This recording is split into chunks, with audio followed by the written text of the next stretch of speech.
Who would have thought that a stray cat could save a woman with cancer? The story that followed surprised everyone. Can animals really sense illness before doctors do? This cat's strange obsession with one spot on his owner led to a shocking medical discovery. But the real twist came when they found out who this mysterious feline truly was and why he might have chosen her. Subscribe, like, and listen now to uncover the incredible story of Captain's Watch. The pressure was gentle but insistent, a rhythmic kneading against her lower abdomen, always in the exact same spot. Sarah shifted on the sofa, trying to nudge the cat slightly, but he resisted, his purr rumbling like a tiny, stubborn engine. It wasn't the comforting weight of a cat settling in. It felt focused, almost diagnostic. For weeks now, since the orange stray had started cautiously accepting her hospitality, this had been his ritual. He'd approach, rub against her legs, accept a scratch behind the ears, and then inevitably his attention would fixate on that single patch of her body just below her right hip bone. He'd press his head there sometimes, sniffing intently before settling down his paws, starting their relentless work on that one specific area. He ignored the rest of her lap, ignored the soft blanket she'd tucked around herself against the evening chill. It was only ever there. Tonight, the intensity felt different, more pronounced. His purr seemed deeper, more urgent, and the pressure from his paws, though still gentle, felt pointed. Sarah looked down at the cat. Cheeto, she'd started calling him for his dusty orange color. His golden eyes were half closed in concentration, lost in his peculiar task. Why? Why always that spot? It wasn't near her surgical scars, wasn't near where the radiation had targeted. It was just a random patch of her lower belly. Was it warmer there? Did her laundry detergent leave a scent only he could detect on those particular pajama pants? She tried to lift him to resettle him more comfortably across her lap, but he let out a soft row of protest and immediately repositioned himself, nose practically glued to the same area, paws resuming their work. It was unnerving. What had started as a slightly amusing quirk was becoming odd, deeply odd. It wasn't aggressive, not painful, just insistent, persistent, like he was trying to tell her something she couldn't understand. She sighed, a flicker of unease running beneath her fatigue. It was just a cat, a stray with strange habits, wasn't it? Yet, as his paws continued their gentle rhythmic pressure on that single specific spot, a question echoed silently in the quiet room. What are you trying to show me? Sarah adjusted the reading glasses perched on her nose and tried to focus on her book, but the words swam blurrily. At 66, living alone in the quiet suburban house that felt too large since her husband Frank had passed 3 years prior, focus wasn't always easy to come by, especially not now. 6 months ago, her world had tilted on its axis with the diagnosis breast cancer. Stage 2. The months that followed were a whirlwind of surgery, radiation, and the ever-present cloying fatigue that clung to her like a shroud. The treatment had been deemed successful, the prognosis cautiously optimistic, but the fear remained, a cold knot of anxiety about recurrence, about metastasis, about the C word reclaiming dominion over her life. Her children scattered across the country with their own busy lives called regularly offering support from afar, but the day-to-day reality was hers alone to navigate. The quiet house, the empty chair across the breakfast table, the constant awareness of her body's betrayal. She felt fragile, adrift in a sea of medical jargon and uncertain futures. It was during this vulnerable period, about 2 months after her radiation treatments ended, that the orange cat first appeared. He was a flash of dusty color, darting under the azalea bushes when her car pulled into the driveway. Not feral, she guessed, just very thin too. Moved by a familiar pang of compassion, she and Frank had always had cats. She started leaving a small bowl of food and fresh water on the back porch near the shelter of the overgrown rosemary bush. At first, the food disappeared overnight, the giver unseen. Then slowly, she began catching glimpses of him, a medium-sized male orange tabby stripes muted by dust with intelligent, cautious golden eyes. He'd watch her from a distance as she filled the bowls, bolting. If she made any sudden moves, she started calling him Cheeto, a silly name for his cheesy puff coloring. Gradually, painstakingly, trust began to build. He started appearing earlier, waiting near the bushes. He allowed her to sit on the porch steps while he ate just a few feet away. Then came the first tentative headbutt against her outstretched patient hand. Cheeto became a fixture, a small bright spot in her quiet routine. His visits punctuated the long, lonely days. She found herself talking to him, confiding fears and frustrations she didn't burden her children with. He'd listen, or seem to occasionally blinking slowly, or offering a soft chirp in response. He started venturing inside when she left the back door ajar, exploring the kitchen cautiously before retreating to the safety of the porch. And it was during these tentative indoor visits, when he felt safe enough to curl up near her on the sofa or her favorite armchair, that the peculiar behavior began. The intense, unwavering focus on that single spot on her lower right abdomen. At first, she'd laughed it off. "What's so interesting there, Cheeto?" she'd ask, trying to pet his back. But his persistence, his utter fixation day after day, week after week, began to chip away at her dismissal. It wasn't random. It felt deliberate, coupled with the low-grade anxiety humming constantly beneath the surface. Since her diagnosis, the cat's strange insistence started to feel less like a quirk and more like a warning sign she couldn't decipher. Was she imagining it? Was the stress making her paranoid? Or was Cheeto, in his own inscrutable feline way, trying to tell her something vital? Her next follow-up appointment with her oncologist, Dr. Ramirez, was in 2 weeks. Sarah made a decision, feeling a flush of embarrassment. Even as she resolved to do it, she would mention the cat. She had, too. The insistent pressure of those small paws felt too specific to ignore any longer. That decision, born of unease and a cat's inexplicable behavior, became the inciting incident, setting her on a path she could never have anticipated. Life after active cancer treatment wasn't the immediate return to normalcy Sarah had perhaps naively hoped for. The fatigue lingered, sometimes hitting her like a wave, leaving her drained and listless for days. There were follow-up appointments, blood tests, the constant mental calculus of interpreting every ache or twinge. Was it just post-treatment effects, or was it coming back? Learning to live with this uncertainty was perhaps the hardest part. Cheeto's presence became a welcome constant in this fluctuating reality.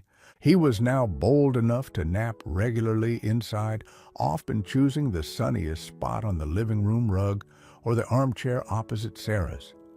He greeted her return from errands with hopeful meows and leg rubs. He was company, a warm body in the quiet house, a living creature who depended on her. This sense of responsibility provided a small anchor in her otherwise unstructured days.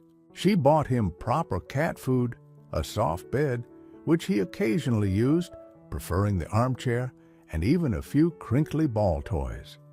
But alongside this growing affection and companionship, the bizarre fixation continued unwavering. Whenever he settled near her, especially when she was resting on the sofa or in bed, his attention would inevitably drift to that spot below her right hip.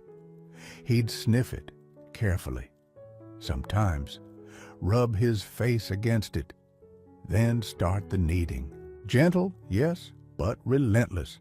If she shifted or tried to move him, he'd reposition himself to regain access to the precise same area. He never did this anywhere else on her body, not her chest, near her surgery site, not her lap, not her arms. Only there. Sarah tried various rationalizations. Maybe it was the fabric softener she used. She switched brands. The behavior didn't change. Maybe it was the location of an internal organ he could sense, like her appendix. But it felt too specific, too persistent. She watched him closely. Was he in pain himself and projecting? He seemed healthy enough, eating well, moving normally playful when the mood struck. His coat was even starting to look less dusty and more sleek with regular food and shelter. She mentioned it casually to her neighbor Martha during a chat over the fence. "That stray I've been feeding, he does the weirdest thing." Martha, a no-nonsense woman with 3 dogs, just chuckled, "Cats are weird, Sarah. Probably smells something interesting from your lunch." Sarah didn't push it. How could she explain the feeling she got when Cheeto did it? That focused intensity that felt less like curiosity and more like a diagnosis. Her anxiety began to subtly increase. The spot Cheeto focused on wasn't painful. She had no symptoms there, but his insistence planted a seed of doubt. Was her body hiding something else? Was the breast cancer just the beginning? The fear she constantly tried to suppress found a focal point in the cat's strange behavior. Her relationship with Dr. Ramirez was one of mutual respect. The oncologist was sharp, professional, and empathetic, guiding Sarah through the initial diagnosis and treatment with competence and care. But Sarah still felt a knot of embarrassment about bringing up the cat. What would Dr. Ramirez think? That she was losing her mind, projecting her anxieties onto a stray animal? She rehearsed how she'd phrase it, trying to sound objective, not mystical. As the appointment drew closer, Cheeto's behavior seemed, if anything, to intensify. One evening, while Sarah was reading in bed, he jumped up, bypassed her outstretched hand, and went straight for the spot, kneading more firmly than usual, looking up at her with wide, unblinking golden eyes. It felt like a direct communication, an urgent plea. That night, Sarah barely slept, the cat's silent insistence echoing louder than any rational thought. The stakes felt suddenly higher. Ignoring this felt less like being sensible and more like tempting fate. She had to tell Dr. Ramirez, regardless of how foolish it sounded. The need to know to address the unspoken question raised by Cheeto's pause outweighed her fear of embarrassment. The appointment couldn't come soon enough. The oncology clinic waiting room felt sterile and impersonal, the air thick with unspoken anxieties. Sarah smoothed down her slacks for the 10th time, clutching her purse tightly. Cheeto's peculiar habit had occupied her thoughts almost constantly for the past 2 weeks, overshadowing even the routine follow-up concerns about her breast cancer recovery. Now, the moment to voice her strange observation had arrived, and she felt a ridiculous surge of stage fright. Sarah, Dr. Ramirez will see you now." Taking a deep breath, Sarah followed the nurse down the corridor to the familiar exam room. Dr. Ramirez entered a few moments later, offering a warm but professional smile. "Good morning, Sarah. How have you been feeling since our last check-in?" They went through the standard questions first: fatigue levels, any pain medication, side effects, general well-being. Sarah answered honestly, reporting the lingering tiredness, but no major new complaints related to her breast cancer treatment. Everything seemed stable on that front. Then came the pause, the opening Sarah had been waiting for, dreading, yet needing. "Actually, doctor," she began, her voice a little shaky, "there is something else. It sounds rather silly, I suppose." Dr. Ramirez leaned forward slightly, her expression open and encouraging.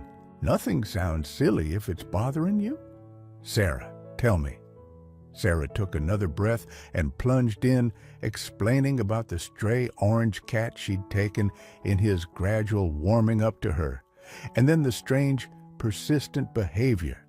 She described how Cheeto would consistently focus on one specific spot on her lower right abdomen, kneading, pressing, sniffing, ignoring all other areas.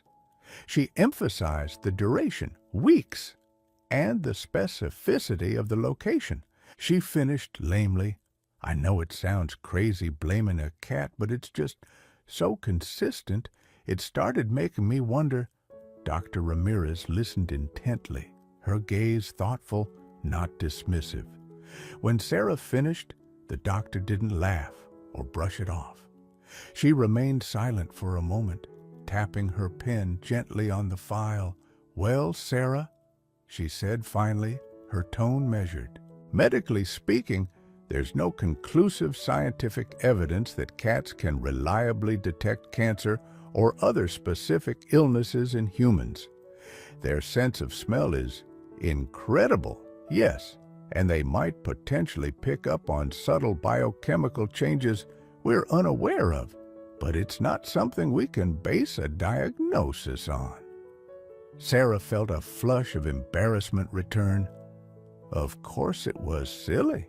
However, Dr. Ramirez continued, holding up a hand slightly, "that doesn't mean we ignore things that cause you concern, especially given your history and the fact your immune system has been through a lot with the treatment." She looked directly at Sarah. "You say he's extremely persistent, and it's always the exact same spot." "Yes," Sarah confirmed, religiously. "And you have no pain or other symptoms in that area?" "None at all." Dr. Ramirez nodded slowly. "Okay, while I suspect it's likely just an odd feline habit or coincidence, the fact that it's causing you anxiety, combined with the sheer persistence you describe, I don't like leaving stones unturned, especially post-treatment." This was the turning point, the moment where skepticism met caution, where the doctor decided not to dismiss the patient's unease, however strangely sourced. "Here's what I'd like to do," Dr. Ramirez said, making a note in Sarah's file. "Just for peace of mind, and because a baseline check is never a bad idea after everything your body's been through, let's schedule an abdominal ultrasound. We'll specifically take a good look at that lower right quadrant. You indicated chances are high we won't find anything at all, but it will rule out any underlying issues like cysts or infections, and hopefully put your mind at ease." A wave of conflicting emotions washed over Sarah: relief that she was being taken seriously, apprehension about what the scan might find, and a lingering disbelief that she was subjecting herself to medical tests based on a cat's kneading habits. But the decision had been made. Dr. Ramirez was moving beyond simply monitoring the known issue and was actively investigating this new, strange clue presented by Cheeto. There was no going back now. Sarah had voiced the unspoken question, and soon she might have an answer. Whether she truly wanted one or not remained to be seen. The days leading up to the ultrasound appointment crawled by with agonizing slowness. Sarah found herself oscillating between trying to convince herself it was all a ridiculous overreaction and succumbing to waves of anxiety. Every twinge in her abdomen, every rumble of her stomach suddenly felt significant, potentially sinister. She tried to keep busy, gardening, reading, catching up on emails, but her thoughts kept circling back to the upcoming scan and the bizarre reason for it. Her interactions with Cheeto took on a new, almost surreal quality. When he'd curl up near her now, she'd watch his approach to the spot with a kind of fearful fascination. Was he doing it now? Yes, there it was. The gentle nudge, the soft paws starting their rhythmic work. She'd find herself holding her breath, scrutinizing his expression. Did he seem more intense today? Was he trying harder? She half expected him to look up at her and speak, confirming her fears. Of course he didn't. He just purred, kneaded, and occasionally blinked slowly, seemingly oblivious to the turmoil he had inadvertently caused. One rainy afternoon, doubt washed over her more strongly than usual. She was scheduled for the scan the next morning. What was she doing? Dragging herself to the hospital, taking up valuable appointment time, all because a stray cat liked to knead her belly. She pictured telling her children they'd think she'd finally lost it. She picked up the phone, her finger hovering over the clinic's number, ready to cancel, ready to dismiss the whole thing as stress-induced paranoia. But then Cheeto hopped onto the sofa beside her, bypassing her lap entirely, and pressed his head firmly against the spot, letting out a deep, rumbling purr. It felt like an anchor, a silent insistence. Sighing, she put the phone down. She had to see it through. The ultrasound itself was anticlimactic. The room was dim, the technician polite but businesslike. Sarah lay on the table, cool gel spread across her abdomen, watching the blurry grayscale images flicker on the monitor above. The technician moved the transducer probe methodically, pausing, occasionally clicking keys, taking measurements. She offered no commentary, her face impassive. Sarah tried to read her expression, searching for any flicker of concern, but found none. All done. The technician said, finally wiping away the gel, "Your doctor will have the results in a day or two and will be in touch." Waiting for the call felt like waiting for a verdict. Every ring of the phone made Sarah jump. She tried to reassure herself. The technician hadn't looked worried. Dr. Ramirez had said it was just precautionary. It was probably nothing, just a cyst maybe, or absolutely nothing at all. Cheeto was just a weird cat. The call came 2 days later, late in the afternoon. It wasn't Dr. Ramirez, but her nurse. "Good afternoon. Sarah, Dr. Ramirez has reviewed your ultrasound results and would like you to come in to discuss them. Could you possibly come in tomorrow morning?" Sarah's heart sank. Doctors didn't usually ask you to come in to tell you everything was fine. Is everything okay?" she asked, her voice trembling slightly. "Dr. Ramirez would prefer to discuss the results with you in person." "Sarah," the nurse replied gently but firmly, "she has an opening at 9:30 a.m. Would that work for you?"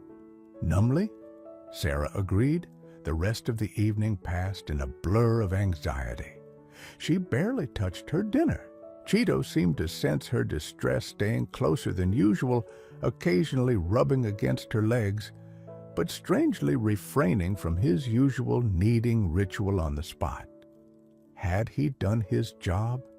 Did he somehow know? The questions multiplied, unanswered, fueling her fear of the unknown, waiting for her in Dr. Ramirez's office. The final confrontation with the truth, whatever it might be, was now just hours away. She braced herself, trying to muster the same quiet courage that had gotten her through the initial cancer diagnosis, unsure if she had enough left for another battle. Sarah sat opposite Dr. Ramirez, her hands clenched tightly in her lap. The small office suddenly felt suffocating. Dr. Ramirez held the ultrasound report, her expression serious but calm. "Sarah," the doctor began gently, "I asked you to come in because the ultrasound did show something unexpected." Sarah braced herself, her heart pounding against her ribs. "We found a mass on your right ovary." Dr. Ramirez continued, pointing to an image on the report. "It's relatively small, appears well contained based on the imaging, but it requires further investigation and almost certainly surgical removal." Sarah stared at the image, then at the doctor, comprehension dawning slowly through a fog of shock. An ovarian mass unrelated to the breast cancer, and located precisely exactly where Cheeto had focused his strange, persistent attention for weeks. The location. Sarah whispered, her voice barely audible. "It's right where the cat—" Dr. Ramirez nodded, a hint of wonder softening her professional demeanor. "Yes, Sarah, the mass is located precisely in the lower right quadrant you indicated, the exact spot your cat seemed fixated on." She paused, letting the weight of it sink in. Ovarian issues, especially in the early stages like this appears to be, are often completely asymptomatic. They can grow silently until they become much larger and more dangerous. Finding this now at this size, it's incredibly fortunate. Fortunate? The word seemed inadequate. It was miraculous, impossible, yet undeniably true. The stray cat hadn't just been exhibiting a weird quirk. He had, through some inexplicable instinct or sense, pinpointed a hidden danger growing inside her. A danger her own body hadn't signaled, a danger that routine checkups might have missed for months, even years, if left undetected. Sarah trailed off, unable to finish the thought. "If left undetected," Dr. Ramirez finished quietly but firmly, "it could certainly have become much more serious. Early detection drastically improves the prognosis for conditions like this. Whatever the mechanism, whether it's scent, subtle temperature changes, or something we don't understand, your little orange friend potentially saved you from a much more difficult fight down the road." Tears welled in Sarah's eyes, tears of shock, relief, and overwhelming gratitude. Gratitude for Dr. Ramirez's willingness to investigate, and an almost mystical gratitude for the scruffy orange stray cat who had wandered into her life and delivered a silent, life-saving warning.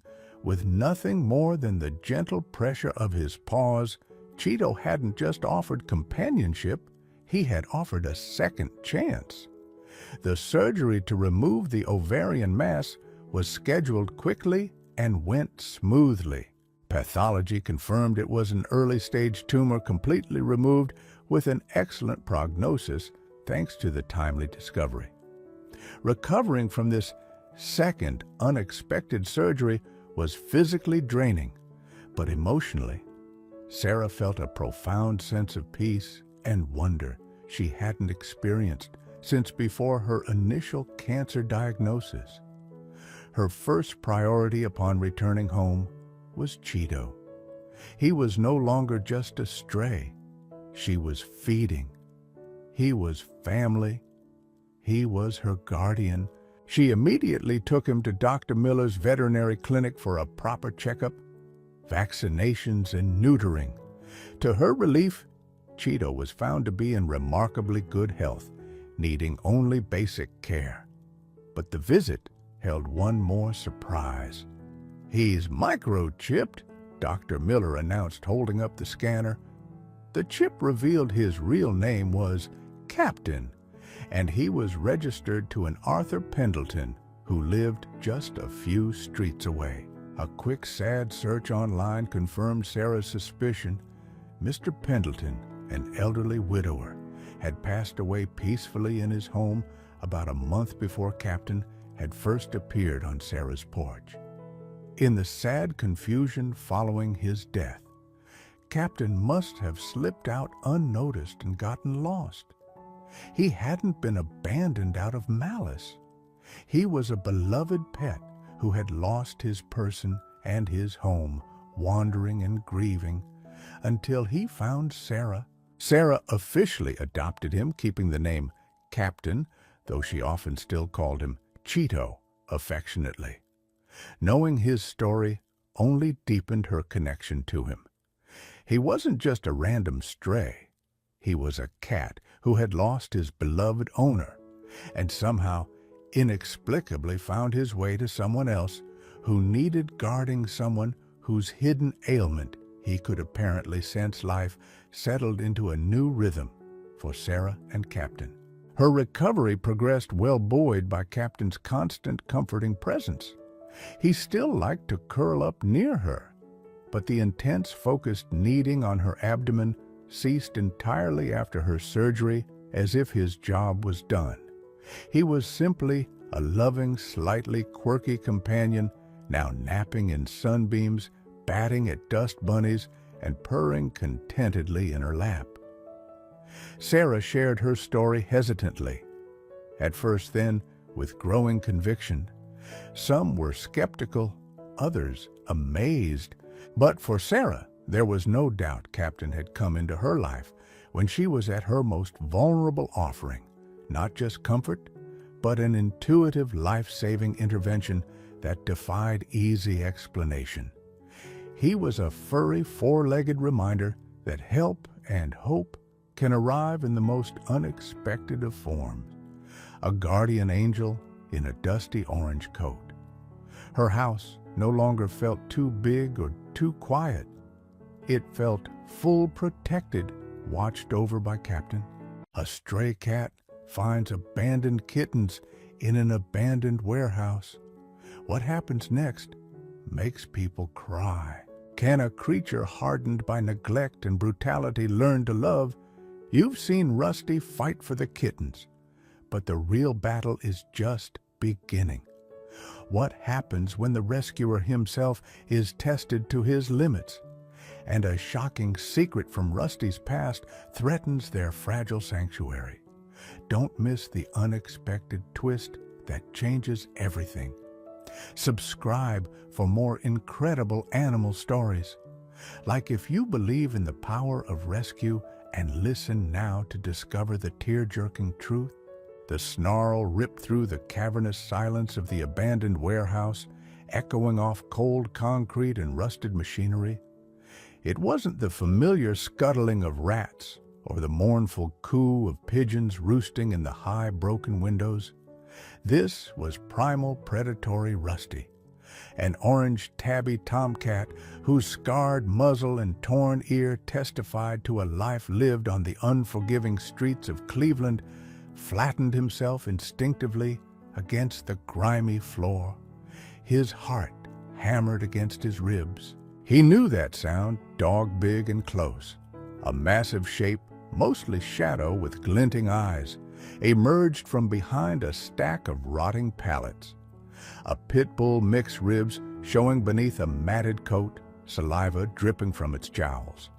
Its gaze fixed on the flimsy cardboard box, tucked into a relatively sheltered corner. The source of the faint, mewling cries that had governed Rusty's existence for the past 48 hours. Fear, cold and sharp, urged Rusty to flee, to melt back into the labyrinth of shadows. As he'd done countless times before, survival was about self-preservation. Attachments were liabilities. But the terrified squeaks from the box ignited something else, something alien and fiercely protective that had taken root since he'd stumbled upon the 3 abandoned newborns. He couldn't leave them. As the dog lunged towards the box, a low growl rumbling in its chest, Rusty moved. He wasn't driven by courage, but by an instinct deeper and more potent than fear. He launched himself from the floor, a streak of desperate orange fury directly at the dog's face. He was hopelessly outmatched in size and strength, a fact he knew acutely, but he compensated with blinding speed and razor-sharp claws. He connected with the dog's sensitive nose, raking his claws down its muzzle. The dog yelped more in surprise than pain, shaking its head violently, its snapped jaws clamping shut inches from Rusty's tail as he twisted away, landing silently on the balls of his feet. He didn't run. He stood his ground between the dog and the box back, arched fur on end, spitting a venomous hiss that promised more pain. The dog, momentarily deterred by the unexpected ferocity, hesitated. It snarled again, lowering its head, preparing for another charge. Rusty held his ground, a small, trembling bastion against overwhelming force. The air crackled with tension. The fate of the tiny lives in the box hung precariously in the balance, dependent entirely on the desperate bluff of a solitary street cat who had, against all odds, chosen not to run. The warehouse held its breath, waiting for the inevitable brutal clash. Rusty hadn't always been a reluctant guardian. For most of his estimated 5 years, he'd been the epitome of a survivor on Cleveland's neglected industrial fringe. Born likely in an alley, orphaned early, he learned the harsh calculus of street life trust. No one fight for scraps, disappear when trouble looms. His territory was a shifting map of derelict factories, overgrown lots, and the loading docks behind struggling businesses along the Cuyahoga River's polluted banks. His orange coat bore the marks of countless skirmishes, the torn ear from a rival tomcat, the scar on his nose from a close call with a car, countless smaller nicks hidden beneath his fur. He was lean, wary, and fiercely independent. Kindness was a foreign concept. Warmth was sought from sun-baked pavement or the temporary shelter of a discarded tire. Humans were obstacles or occasionally unreliable sources of discarded food. He avoided them, melting into the urban decay whenever footsteps approached. He knew the rhythms of his world, the rumble of early morning delivery trucks, the clang of the scrapyard, the lonely whistle of freight trains passing in the night. His life was a solitary cycle of hunting, scavenging, hiding, and surviving. The warehouse, a vast brick carcass that once housed a thriving auto parts manufacturer, was usually just a shortcut, a place to hunt rats or escape sudden downpours. But 2 days ago, drawn by an unusually persistent scent of something vulnerable, he'd ventured deeper than usual. That's when he heard it, the pathetic mewling. Following the sound led him to the cardboard box tucked away as if hidden in haste. Inside, nestled on a filthy rag, were 3 tiny kittens, eyes sealed shut, fur barely covering their shivering bodies. They were newborns, utterly helpless. The air held no trace of a mother cat. Abandoned, Rusty's first instinct was pure indifference mixed with annoyance. Kittens were noisy, attracted predators and offered nothing to him. He turned to leave, but the sound, that high-pitched, desperate cry, resonated somewhere deep within his hardened feline soul. He paused. He listened again. It reminded him perhaps of a time long forgotten of his own fragile beginnings. He circled the box warily. He could smell their vulnerability, their utter dependence. He spent hours nearby, conflicted. He hunted a meager mouse, devoured it quickly himself, then found himself inexplicably drawn back to the box. The mewling intensified as the air grew colder. He could easily vanish back into the shadows and resume his solitary existence. No one would know. No one would care. It was the logical, sensible thing to do. But as the smallest kitten let out a particularly pitiful cry, something snapped. Logic dissolved. The inciting incident wasn't a dramatic event, but a quiet, internal decision. Rusty, the scarred survivor, the loner, padded softly to the edge of the box, and after a moment's hesitation, carefully stepped inside. He curled his body around the tiny, trembling forms, offering the only thing he possessed, his own meager warmth. He didn't understand why. He just knew with a certainty that defied his entire life experience that he couldn't leave them to die alone in the cold, dark warehouse. His solitary life had just become infinitely more complicated and far more dangerous. Caring for 3 newborns was a task for which Rusty was utterly unprepared. His clumsy attempts at grooming them with his rough tongue mostly just pushed their tiny heads around. He couldn't produce milk, and their desperate, hungry cries were a constant, painful reminder of his inadequacy. Keeping them warm was a full-time job. Whenever he left the box to hunt or scavenge, he returned to find them chilled and listless, their cries weaker. The warehouse itself was a death trap. Rats, bold and numerous, were a constant threat. Rusty, already weakened by sharing his meager warmth and neglecting his own needs, had to patrol, constantly chasing them away from the box with snarls and swipes. Loose debris, falling bricks, shards of glass, rusted metal, littered the floor. Water was scarce, found only in stagnant puddles left by leaking pipes after a rain. His own condition deteriorated rapidly. Hunting required energy he no longer had to spare. He grew thinner, his orange coat losing its sheen, clinging tightly to his bony frame. Every scrap of food he managed to find, a half-eaten sandwich pilfered from a dumpster outside a slow-moving pigeon, felt insufficient. The constant vigilance and the drain of providing warmth left him perpetually exhausted.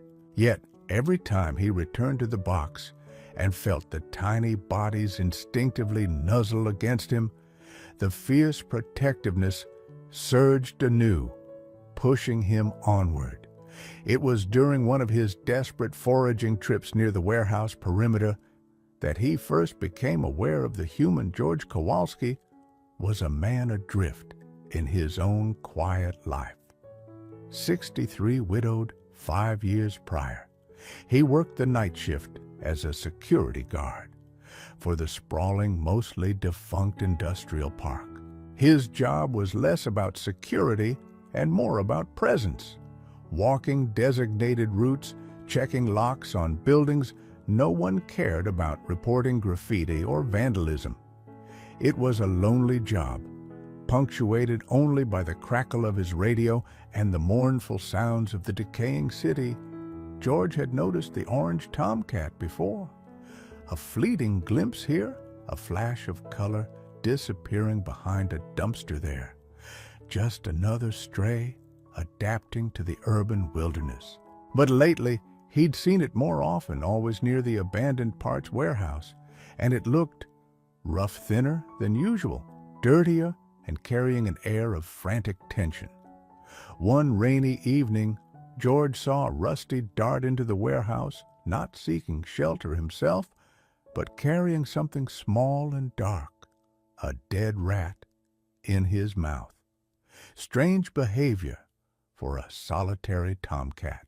George wasn't overly sentimental about strays.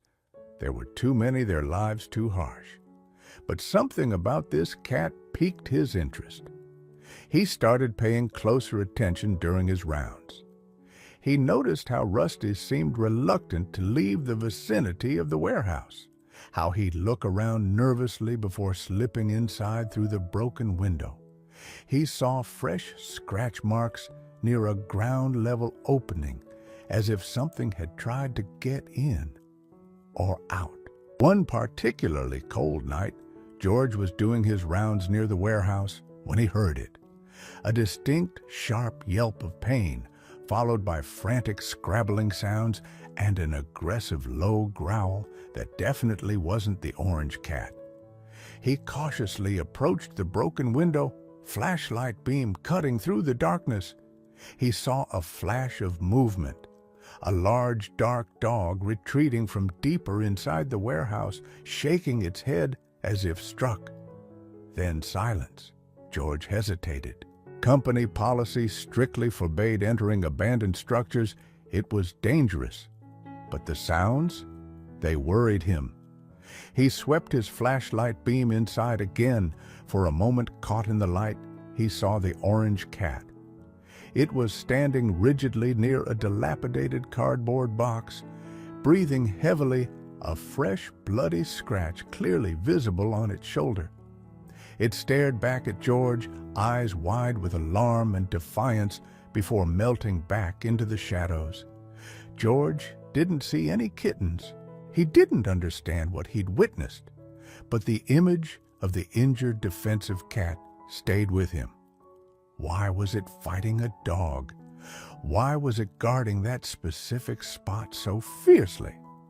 The questions lingered long after his shift ended, planting a seed of concern that wouldn't easily be dislodged. The stakes for Rusty and his hidden charges had just become terrifyingly clear, even if the sole potential rescuer didn't yet comprehend the full picture.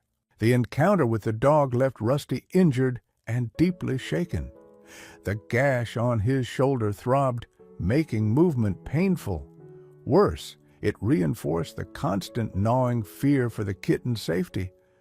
The warehouse, once a tolerable if grim shelter, now felt like a porous fortress constantly under siege. He barely slept, his senses on high alert for any sound, any scent that signaled danger. The kittens, sensing his distress and suffering from the lack of consistent warmth and non-existent milk, grew weaker. One of them, the smallest calico, barely moved anymore, its cries reduced to faint, breathy gasps. Rusty licked her frantically, trying to stimulate her, a cold dread settling in his stomach. He was failing them. Meanwhile, George Kowalski couldn't shake the image of the orange cat from his mind. The fight with the dog, the fierce defense of that empty corner, it didn't add up. His curiosity gnawed at his usual detachment. He started making excuses to patrol closer to the warehouse, more often lingering near the broken window. Listening, he began leaving out small offerings. Half of his tuna sandwich, a container of leftover stew, near the opening Rusty used. At first, the food remained untouched.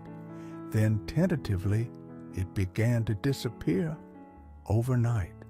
One bitterly cold morning, with a biting wind whipping through the broken panes, George arrived for an early check.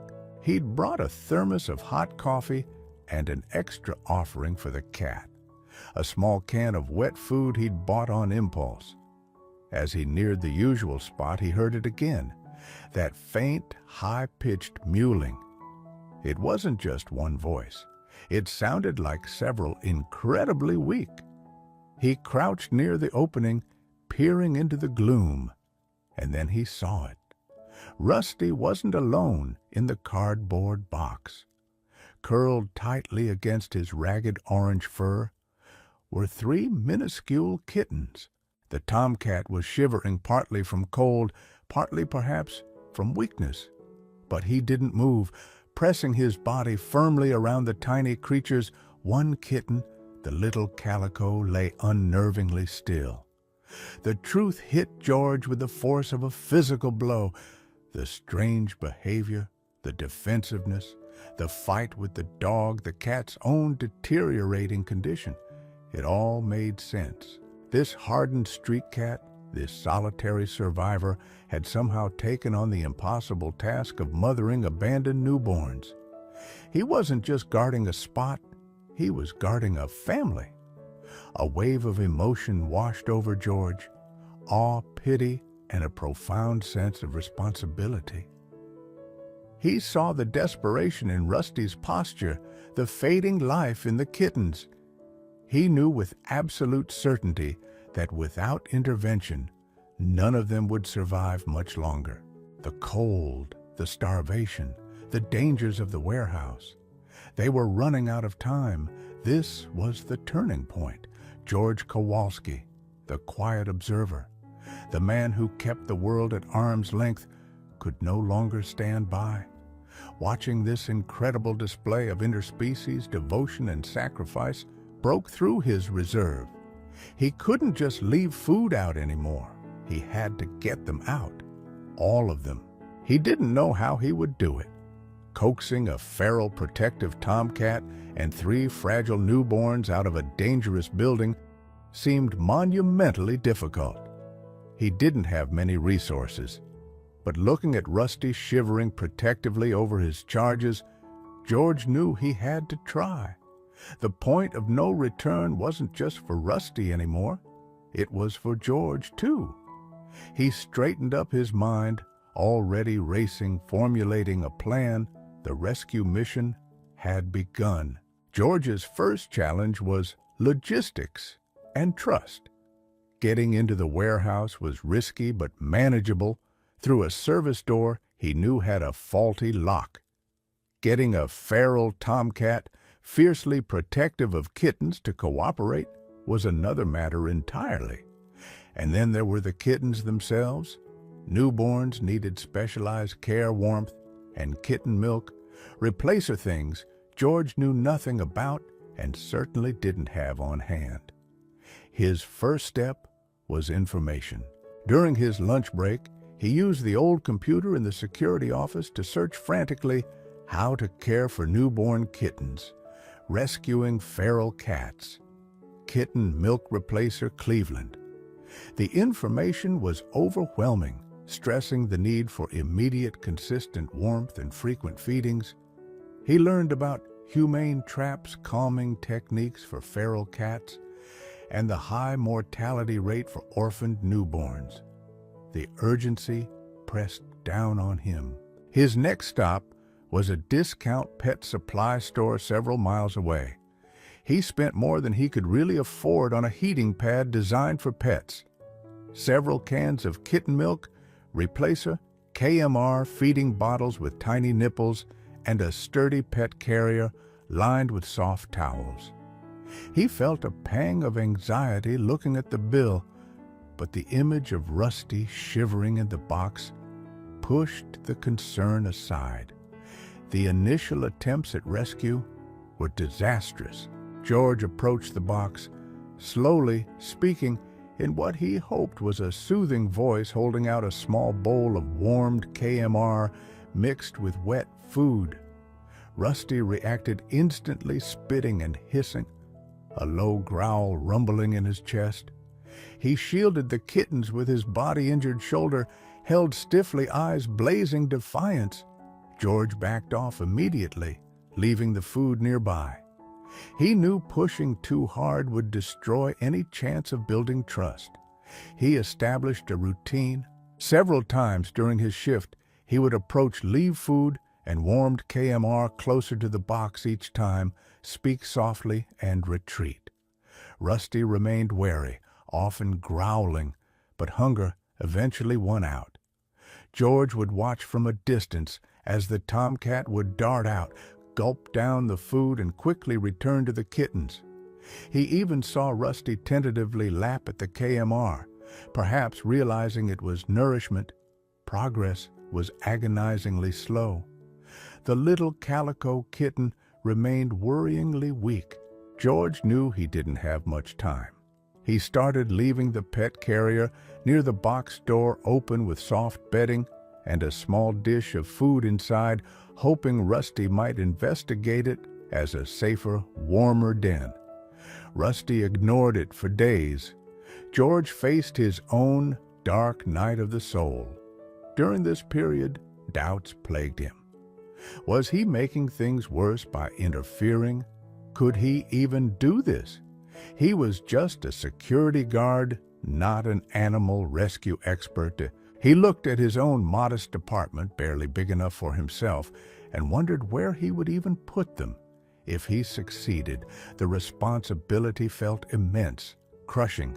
One particularly bleak morning, after finding the carrier still empty and Rusty looking even more gaunt, he almost gave up. What right did he have to think he could save them? But then something shifted. As he placed the food down, Rusty didn't immediately growl. He watched George with those intelligent, weary green eyes, a flicker of something other than hostility in them. Perhaps recognition, perhaps just exhaustion. George sat down quietly a safe distance away and simply talked. He talked about his late wife Mildred, about how quiet the apartment was, about the lousy weather. He didn't expect the cat to understand, but the act of talking seemed to calm them both.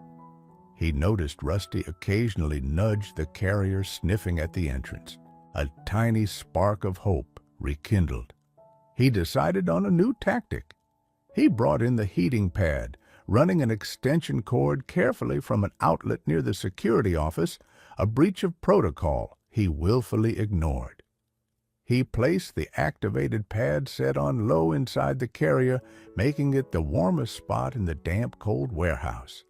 He left it there along with fresh food and milk and retreated. He watched, hidden behind a pillar. After a long, tense wait, Rusty hesitantly approached the carrier. He sniffed the warmth radiating from within. He looked back at the flimsy cardboard box, then back at the carrier. Slowly, cautiously, he nudged one of the stronger kittens towards the carrier's opening, then another. Finally, he gently picked up the frail calico by the scruff of her neck and deposited her inside with her siblings. He stood guard at the entrance for a moment, then with a final look around the desolate warehouse, stepped inside the carrier himself. Curling around the kittens on the comforting warmth of the heating pad, George's heart swelled. It wasn't capture, but it was acceptance. Acceptance of the warmth, the safety, the offering. This was the breakthrough. Now he just needed to close the door. The final, most delicate phase of the rescue was about to begin. The next step required perfect timing and a steady hand. George knew he might only get one chance. Forcing the issue could shatter the fragile trust he'd painstakingly built. He waited until Rusty seemed relatively relaxed inside the carrier, drowsy from the warmth and a full belly George had splurged on premium cat food. The kittens were quiet, likely asleep. Taking slow, deliberate breaths, George began his approach. He hummed softly, a tuneless melody Mildred used to like, hoping the familiar sound wouldn't alarm the cat. Rusty's eyes snapped open as George neared a low rumble starting in his chest. But he didn't bolt. He watched George's every move, tense but contained. George knelt beside the carrier, his heart pounding. He avoided direct eye contact, focusing on the carrier door. He reached out slowly, his hand trembling slightly. "It's okay, fella," he murmured. "It's all right. Time to go somewhere warm, somewhere safe." Rusty shifted, pressing himself tighter against the kittens, but he didn't lash out. George's fingers found the latch on the carrier door. He moved with excruciating slowness, expecting an explosion of claws and teeth. At any second, the latch clicked shut. For a moment, silence. Then Rusty let out a startled yowl and lunged against the wire mesh, shaking the carrier. George held his breath, bracing for the worst, but the panic seemed brief. Rusty paced frantically inside for a few seconds, then, perhaps realizing he wasn't being harmed, settled back down over the kittens, though his eyes remained wide and watchful. Carefully, George lifted the carrier. It felt surprisingly heavy, not just with the weight of the animals, but with the weight of responsibility. He carried it steadily out of the dark, decaying warehouse, past the broken windows and rusted machinery, leaving behind the site of Rusty's struggle and survival. He walked purposefully towards his old car parked near the security shack. The first rays of dawn, painting the grimy Cleveland sky with streaks of pale orange and gray. He placed the carrier gently on the passenger seat, buckling it in securely. The journey out of the darkness, both literal and figurative, was complete. The rescue against all odds was successful. George's small apartment felt even smaller with the addition of the carrier and its occupants.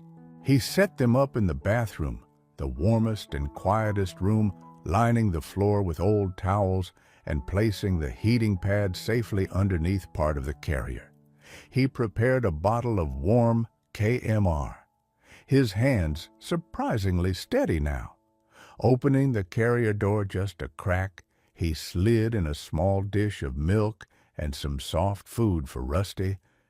He then focused on the kittens. Gently reaching in, he took out the frail Calico first. She felt terrifyingly light. Rusty watched intently, but didn't interfere. George patiently held the tiny nipple to the kitten's mouth. After a few moments, she latched on weakly, suckling with feeble determination. George felt a lump form in his throat. He fed the other two kittens, who were stronger, and nursed more eagerly. The first few days were a blur of feedings every 2 hours, cleaning the carrier and trying to soothe Rusty, who remained wary but gradually less hostile. He allowed George to handle the kittens for feeding and cleaning, watching his every move with intense focus. Slowly, Rusty began to explore the bathroom when George was present, even rubbing tentatively against George's legs. Once or twice when food was offered, he never strayed far from the kittens. The little Calico, whom George started calling Millie after his wife began to gain weight, her cries growing stronger. The other two, a gray tabby and a black tuxedo, tumbled and played with growing energy inside their confined space. Rusty started grooming them more confidently, his rough tongue surprisingly gentle. He even occasionally engaged in cautious play batting, softly at a dangling string George offered. As the weeks passed, a new routine settled over the small apartment. The kittens thrived, growing into rambunctious balls of fur. George, with advice from a local animal shelter he'd contacted, learned the ropes of kitten care. Rusty, though still bearing the marks of his street life, relaxed visibly. His coat grew thicker. The wary look in his eyes softened, replaced by a quiet alertness. He claimed a spot on the worn armchair in the living room as his own, always positioned, so he could see both George and the kitten's playpen. George's life transformed. The crushing loneliness eased, replaced by the constant, demanding yet rewarding presence of his unlikely family. He talked to Rusty, constantly finding comfort in the cat's silent companionship. When the kittens were old enough, the shelter helped find loving homes for the gray tabby and the tuxedo Millie. However, the little Calico, who had been so close to death, stayed. She formed a special bond with both George and Rusty. The final picture was one of quiet contentment. George reading in his armchair, Millie curled asleep on his lap, and Rusty perched on the armrest, purring softly, occasionally reaching out a paw to gently touch the old man's hand. What happened next after the stray cat found the kittens in the warehouse truly did make people cry. Not just tears of sadness for their initial plight, but tears of joy for their rescue, for the unexpected bonds formed, and for the quiet miracle of love and second chances found in the most forgotten corners of the world.